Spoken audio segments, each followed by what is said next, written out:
Jacob walked down the alleyway. The sounds of nearby clubs, people and cars.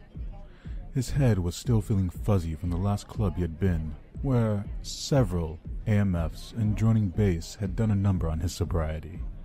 However, Jacob had found it boring still. Years of bouncing from club to club, even from before he was technically legal to do so, had somewhat drained his repertoire of places he could go.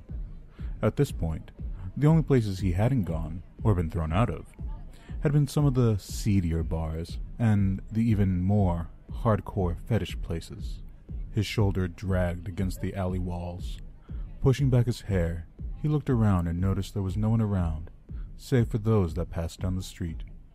He took a moment to relieve himself behind a garbage can.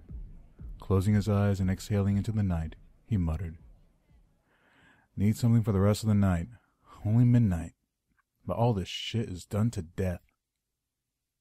He finished, closed up shop, and slumping his head against the wall, he sighed.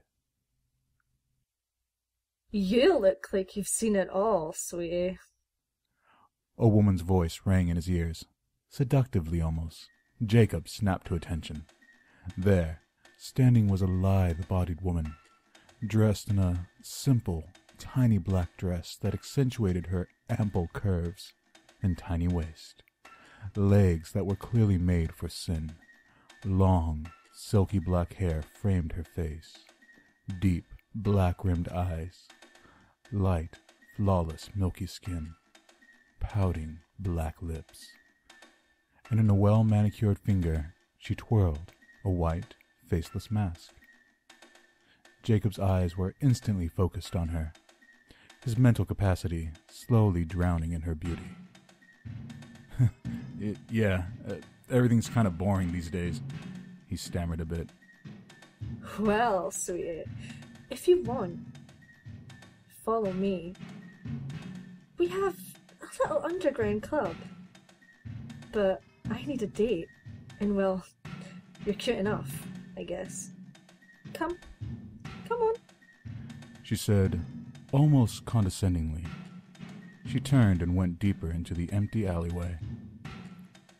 Due to intoxication and some loss of blood supply to the brain, his mind did little to protest following a strange, beautiful girl down a dark alleyway.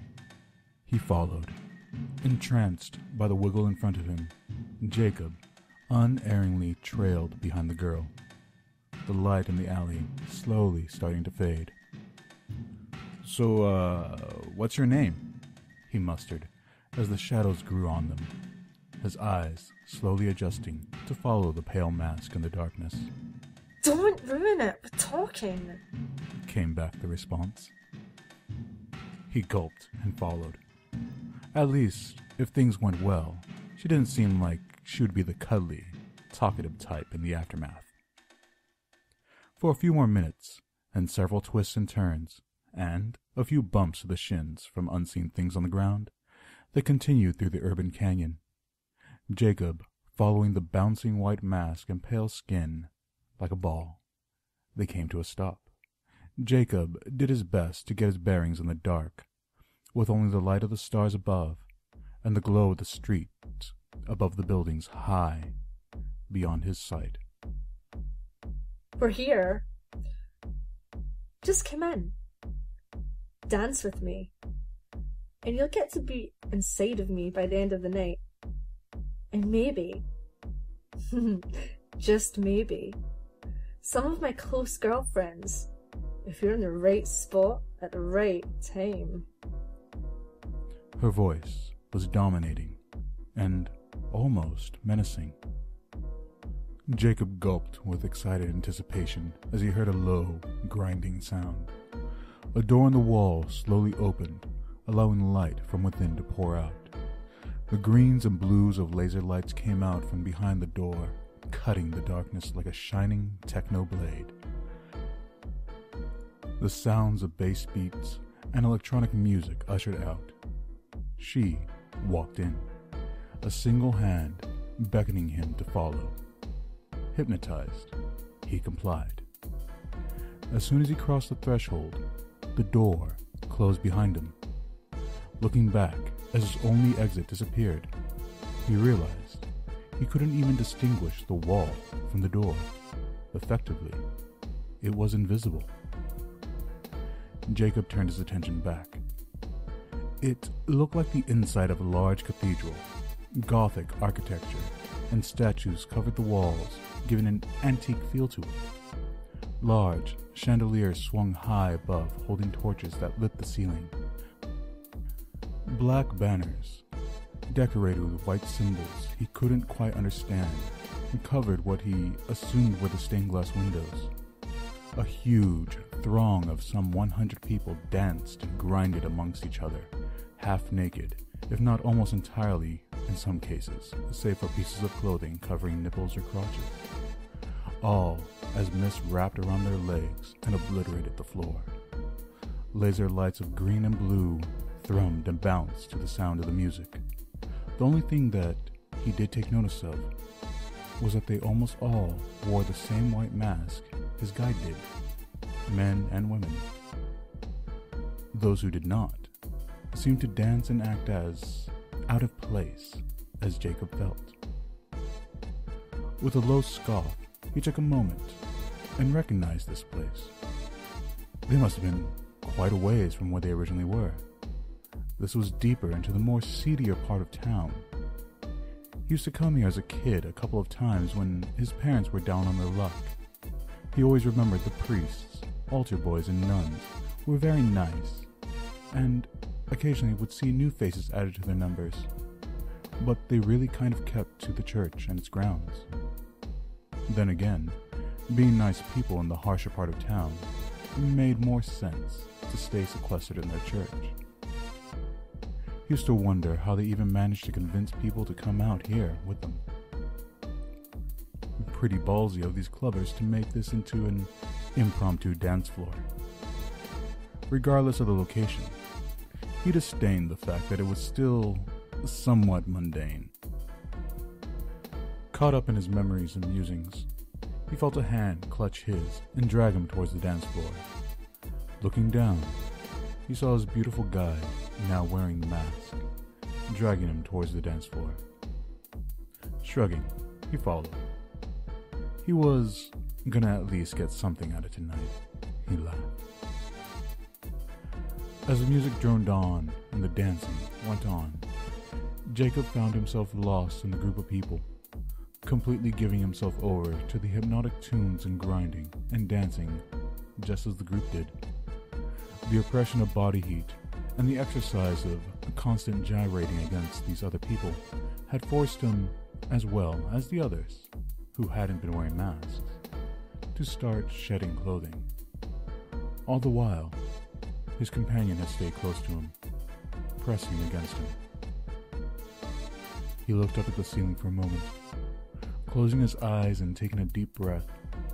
In time to take the plunge and seal the deal. He felt her bare arm wrap around him. He leaned in, slowly sliding the mask up, eyes closed, and he pressed his lips to her. He found no lips. He must have missed. Smooth. How stupid of him, he scolded himself. Slowly, he kissed upwards. Still, bare flesh again. He pulled away, only to find his lips were sticking, like he was kissing gum. The hell kind of nasty-ass skin does this girl have, he thought. He opened his eyes as he tried to pull away again. The music stopped. Her face was blank. No eyes, no nose, no ears, no mouth. If he could have opened his mouth, his scream would have overtaken the entire cathedral. Instead, it was muffled. Where his lips pressed, her flesh was slowly twisting in with his own, making the soft tissue of his mouth indistinguishable from her pale face. He tried to yank away, but found where her arm was wrapped around his flesh was slowly fusing into his own skin. He felt his flesh grow taut, his muscles straining as it felt like they were being moved about underneath his skin. His stomach lurched, and he wasn't quite sure if it was nauseous reaction or if his organ was truly moving. His panic, loose limbs flailed about, slapping against others, only to find where his arms hit was the same consistency as the girl. Sticky, trapping, engulfing. His arms were soon trapped to one girl's bare back and another man's bare stomach. His eyes wide with fear, looking around as he saw the same scene that was happening to him was happening all around him.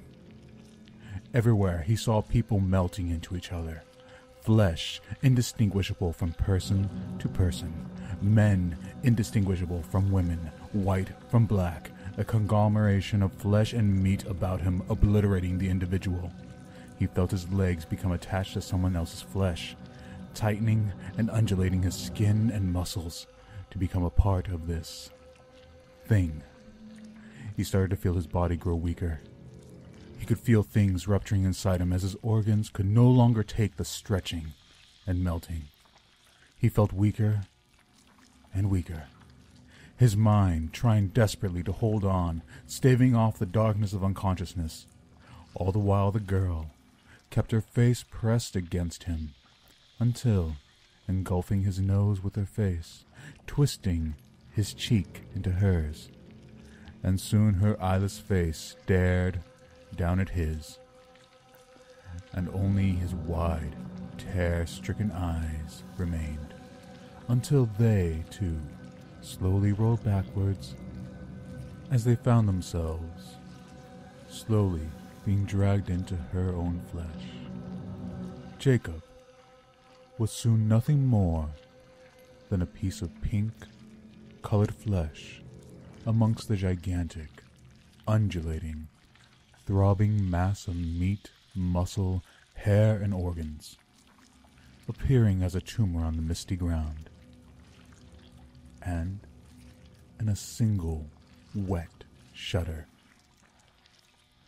the flesh of the mass began to rupture, the skin breaking into dark crags and spreading open like a wound.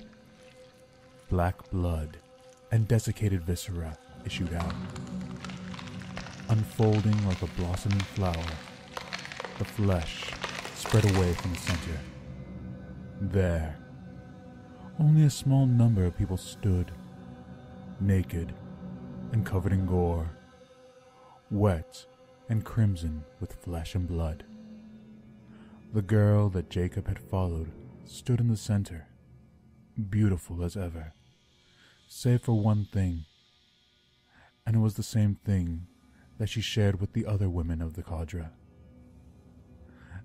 As the meat steamed about her, and the blood oozed down in globules, she smiled as she caressed her pregnant belly.